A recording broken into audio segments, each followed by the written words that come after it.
What's up, YouTube? It's the Action Figure Grader coming back to you with another video. And every once in a while, my eBay watch list gets a little overloaded with closed listings. And it's time to sanitize my watch list. So I've got some pretty off-the-wall items. None of them really fit into one particular category. So I wanted to put together a nice little video here that covers bootlegs, prototypes, baggies, and lots of other different items, including at the end of the video, one or two G.I. Joe and Indiana Jones items that I wanted to show you that closed here recently on eBay. So as always, thanks to my Patreon supporters for letting this channel happen. Patreon.com/actionfiguregrader is where you can go to sign up. And here they are. We're going to start off with some baggies. The first one is a Luke Skywalker Bespin Fatigues baggie. And this one was in really mint condition. This is a tape sealed baggie. I think it's an ESBC or D. I can't remember which baggie it is, but this one sold in an auction for $282 on 12 bids, free shipping on that one. That is about right. Graded examples can set you back $350 to $400, so $282 for a nice near mint plus condition baggie is about right. The same seller also had an ObiWan Kenobi white-haired version of ObiWan. This is a Hong Kong baggie as well, another tape sealed baggie. This one sold in an auction for $157.50, which I thought was a pretty good deal on that one. Really nice looking example there. Next up, I've got another SWC baggie for Greedo. We just documented one in my what to buy video that sold, and I think I'm going to cover that in a later video in terms of the final sales price. I think it sold for around $350 or so. Don't quote me on that. This one sold in an auction for $305 plus $475 shipping, and that's about right. And it also included the box, as you can see here, Greedo and Snaggletooth. This is the Cantina 2-pack that included Greedo and Snaggletooth. It did not include the blue Snaggletooth baggie, just the Greedo baggie. But including the box was, a little bit rough condition, but you're really getting that Greedo baggie for $305 on 19 bids. That closed on August 20th. Now, this same seller, I don't know this seller, but this same seller had a number of different Greedo items that sold, including some early 20 and 21 back Greedos, which I'll cover in a mint on card video a little bit later on, or I might have already covered it. I can't keep it all straight. But he did have this one. I thought this was kind of an interesting one.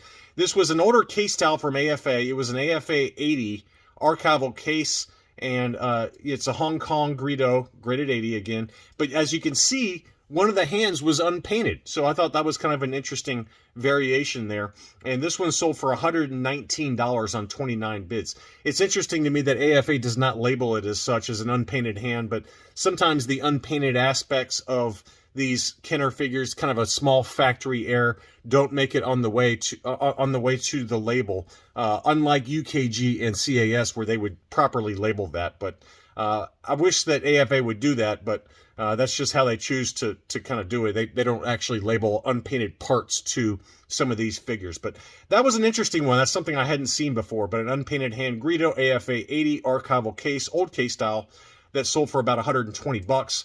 And again, the same seller had one of those KB Toys Overstock 2-packs. And this 2-pack included Greedo as well as Admiral Akbar.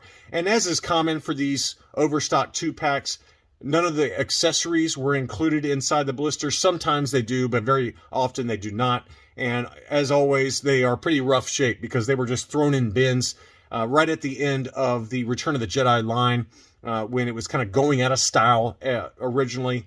They just kind of slapped these figures into 2-packs and sold them all for $1.99. So this 2-pack sold for $370. They're pretty sought after now, and there's collectors that try to get every variation of these 2-packs that are out there. But $370, 47 bids, so lots of action on that one. Next up, this was an interesting one. We're going to talk about some prototypes that sold. This one was labeled as a first shot prototype Jabba the Hutt without any date stamps on the bottom of the figure. So here it is on the bottom there, and you can see this one does not have any date stamps. Now, I have no idea if this is just some weird factory variation versus a true prototype.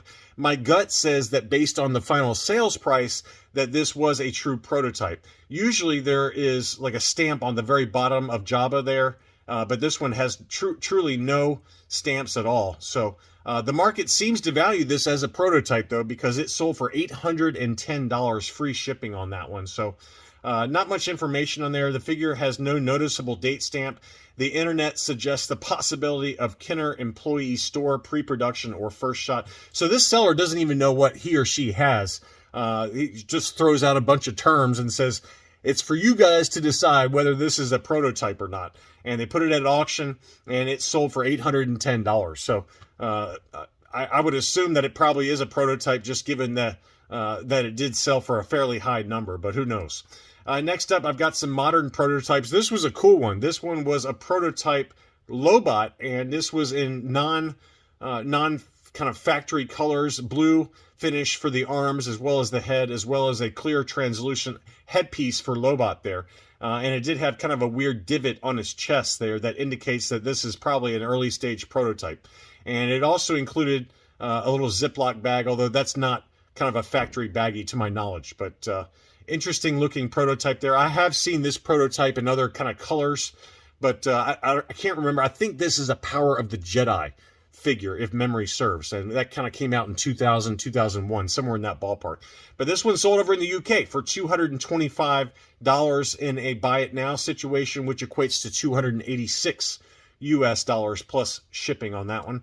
Next up here was an Obi-Wan Kenobi air breather episode 1 figure, first shot prototype, and this was non-sonic welded. I'm assuming that this is related to when Obi-Wan Kenobi visited the Gungans in episode 1, and where he puts the little mouth breather on his face there, and there's the little mouth breather, that little circular piece or horseshoe shaped piece there.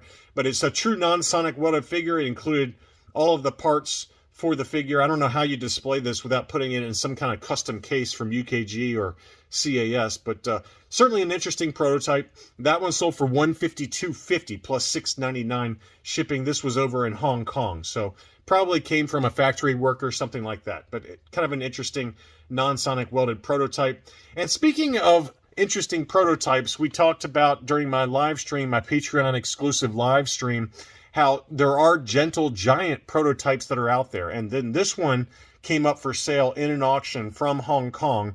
And this one looks like a very early stage test shot prototype, maybe like a proto mold type of thing, because it's got little pegs and it looks like it's made from ceramic or something like that, which it was broken. One of the legs was broken, as you can see. The tab on the right hand leg was broken off inside the hole, whereas the left leg was okay.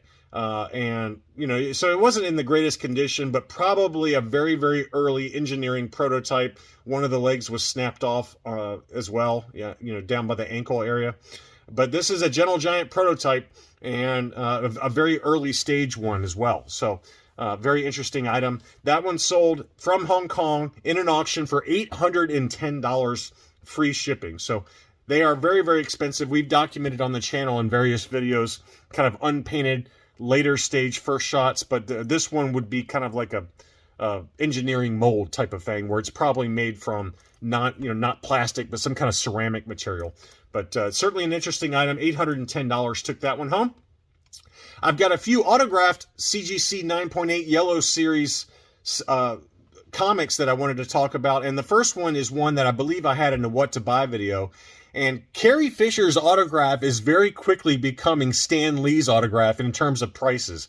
After Stan Lee's passing, even though he was fairly prolific with his signings, his signature on comic books has really taken off in terms of price. So even a fairly common comic book like this, with Carrie Fisher's autograph, it continues to be very expensive. So this one was signed by Addie Granoff, Kenny Baker, who played R2-D2, obviously, and then Carrie Fisher, who played Princess Leia. So it's a triple signed 9.8 CGC comic, and it sold in an auction for $1,130. So again, it's not a key issue by any means, but certainly an awesome looking cover, and you can see the signatures, all three signatures there on the cover. So very, very expensive, and it sounds like Carrie Fisher, at least within the autograph collecting community, is becoming more and more pricey since her passing. So interesting book there.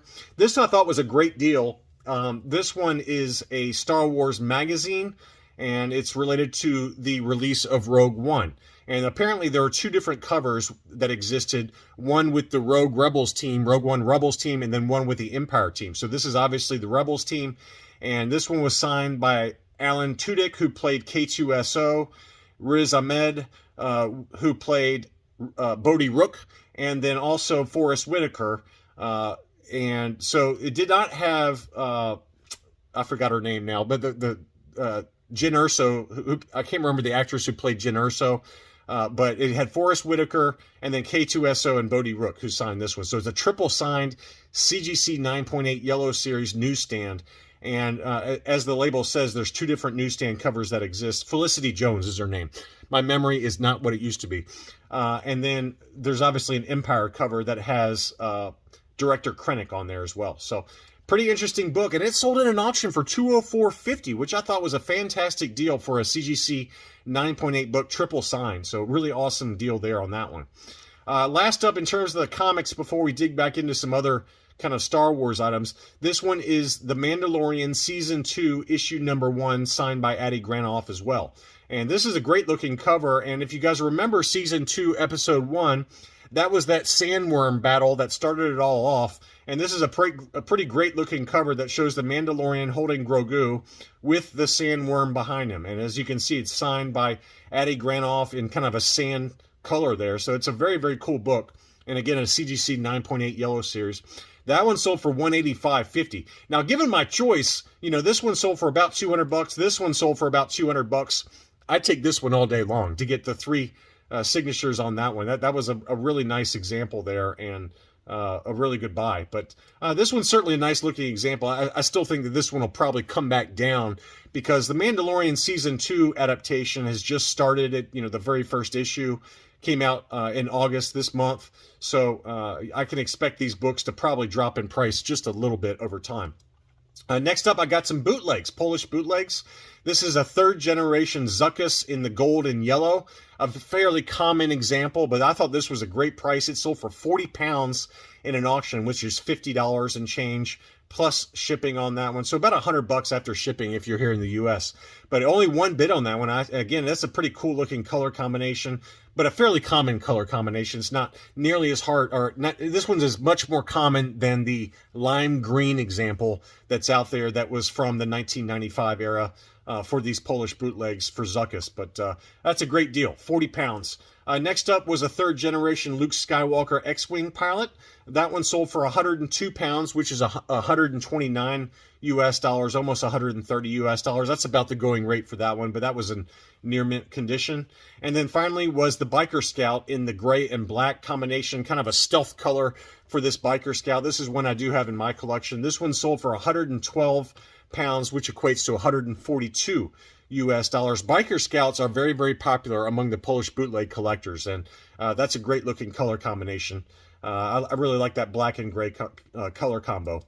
Next up is another bootleg that was very interesting. This was an uncirculated AFA 80 Mexican bootleg snow trooper. So someone took it out of that baggie that you often see, or the hard card backs for these kind of late 1990s, early 2000s Hoth Stormtroopers. This one is in white and black with kind of all the accessories on the stem there. I don't think AFA grades these anymore, so this is obviously an early case style.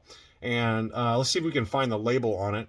Here's the label. It says 2000 Mexican bootleg Star Wars loose action figure snow trooper, white, silver, and blue, uncirculated 80. So kind of an interesting AFA example there. Again, I don't think AFA will grade these anymore, but that one sold over in the UK. I didn't look up the final sales price, but it was listed for 350 pounds.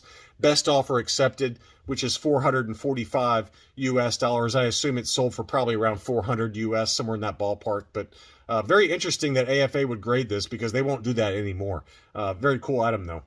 Next up, I do have a G.I. Joe item. I was watching this because I wanted to see if it would sell. But this was one of my very favorite characters growing up, and that's Beachhead. Beachhead's a really cool character. He's kind of a Navy SEAL trainer. He's labeled as a ranger, but in the comic books and on the TV series, he was kind of known as a really hard trainer for the other G.I. Joes. But this was a beautiful example. This one had the free Sergeant Slaughter action figure offer, and this one was graded AFA 85, 85, 85, 80, were the subscores on that one. And that one sold for $1,200 US. So big money on that one. But that was a gorgeous example. And then the other G.I. Joe item I had was one of my favorite 2-packs growing up. These are the Crimson Guards, Zaymot and Tomax. They were kind of a comedic group, and they were kind of smarmy and annoying in the cartoons. But in the comics, I always kind of liked their stories. And this 2-pack is a very difficult one to find in high-grade condition just because of the way that the box is situated. It has kind of like angular sides to it. And it came with like a grappling hook with a rope and everything. So this was just a really awesome 2-pack growing up. I think I had it growing up as well. And the grade on this one was an 80 plus. And apparently there are two different scar variations for one of one of the twins, because there was multiple colors, I guess, for that, because they labeled it as a pink scar for this one, the Crimson Guard Commanders. 80, 85, 85 were the subscores, so very high grade archival case, and it was listed for $4,500 US, best offer accepted. Again, I forgot to look up what the best offer was on 130 point, but that is an awesome G.I. Joe 2-pack.